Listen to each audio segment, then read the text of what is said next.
जदगाल, जिसे नौमार या असगाली भी कहा जाता है, एक हिंद आर्याई नस्ली लिसानी गिरोह है जो जदगाली जबान बोलते हैं। ये ईरान और पाकिस्तान के बलूचिस्तान और सिंध के इलाके में आबाद हैं। माहिर लिसानियात हेनरी फील्ड नोट करते हैं कि जदगालों की इब्तिदा मगरबी हिंदुस्तान से हुई। वो बाद में कोलंज की तरफ हिजरत कर गए और अब भी सिंध और बलूचिस्तान में आबाद हैं। बहुत से मौरखीन का ख्याल है कि बलोचों की आमद से कब्ल जदगाल बलूचिस्तान के असल बाशिंदे थे। डेरा गाजी खान के अरवाल और मंजूठा कबाइल जदगाल नजाद हैं। जब अरब जदीद दौर के सिंध और बलूचिस्तान पहुंचे तो वो मकरान के साहिल पर जदगाल से मिले, जहां से असगाली का अरबी नाम तारीख में आता है। पाकिस्तान में बहुत से जाट दरअसल जदगाल नजाद हैं। 1811 ईस्वी में सल्तनत उम्मान के जंग में बहुत से बलोच और जदगाल जंगजू मारे गए। पाकिस्तान की तरफ से 1998 की मरदमशुमारी के मुताबिक तकरीबन 1 लाख जदगाल पाकिस्तान में रहते हैं। ईरान में सरदार जई नस्ली गिरोह जदगाल नजाद है जो सिंध से होने का दावा करता है। ईरान की जानिब से 2008 की मरदमशुमारी के मुताबिक बाकी जदगालों की तादाद तकरीबन 25,000 है। ईरान के तमाम जदगाल सूबा सीस्तान और बलूचिस्तान में रहते हैं। ज्यादातर जदगाली अपनी मादरी जदगाली जबान बोलते हैं। ये सिंधी जबानों में से एक है और ईरान में बोली जाने वाली सिर्फ 2 मकामी हिंद आर्याई जबानों में से एक है। बहुत से माहिरीन लिसानियात का ख्याल है कि लासी लोगों की लासी जबान का ताल्लुक जदगाली से हो सकता है। जदगाली या जदगाली एक हिंद आर्याई जबान है जो जदगाल कबाइल में बोली जाती है।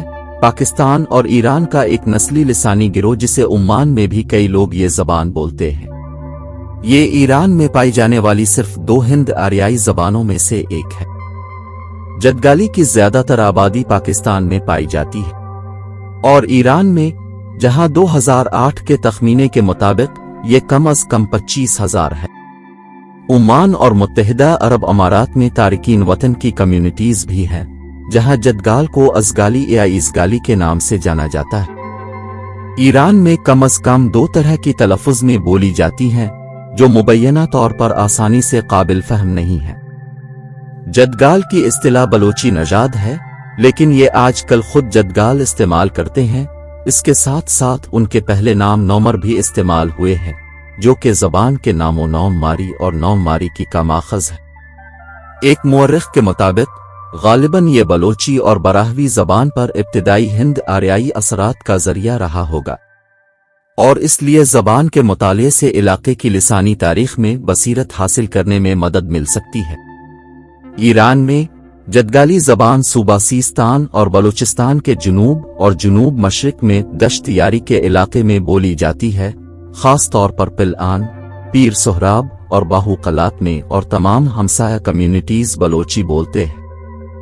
जदगाली ज़बान के ज़्यादातर बोलने वाले नस्ली तौर पर अपनी शनाख्त जदगाल के तौर पर करते हैं, जबकि एक छोटी तादाद खुद को जदगाल बलोच के तौर पर देखती। वसी तर सियाक व सबाक में वो बलोच के तौर पर शनाख्त करते हैं और बलोची बोलने वालों की तरफ से मुकम्मल तौर पर कबूल किया जाता है, जिनके साथ वो समाजी और सकाफती तौर पर अलग नहीं होते। जदगाल बलोच नजाद होने का दावा करते हैं और जब वो बलूचिस्तान के मशरकी सिरे पर वाक़े इलाके लसबेला में आबाद थे तो इस वक्त अपने पड़ोसियों के साथ बातचीत की वजह से उन्होंने अपनी ज़बान बदल ली थी। इस कहानी के मुताबिक वो सिंध के हुक्मरान से शिकस्त के बाद अपना वतन छोड़कर मगरिब की तरफ चले गए। बिलाखिर शाह अब्बास के दौर में दश्तियारी में आबाद हुए। बलोची वसीतर इब्लाग की ज़बान है। मखलूत शादियों और ख़ानदानी ताल्लुकात में एक ज़बान दूसरे ज़बान में मुंतकिल होने का इम्कान ज़्यादा होता है। ताहम जदगाली की तरफ ये रवैया मुस्बत है। फ़ारसी निस्बतन कसरत से इस्तेमाल होती है। बलोची टीवी प्रोग्रामों के अलावा कुछ लोग पाकिस्तान से सिंधी ज़बान की नशरियात भी देखते हैं। वीडियो को लाइक और शेयर करें और चैनल को सब्सक्राइब करें।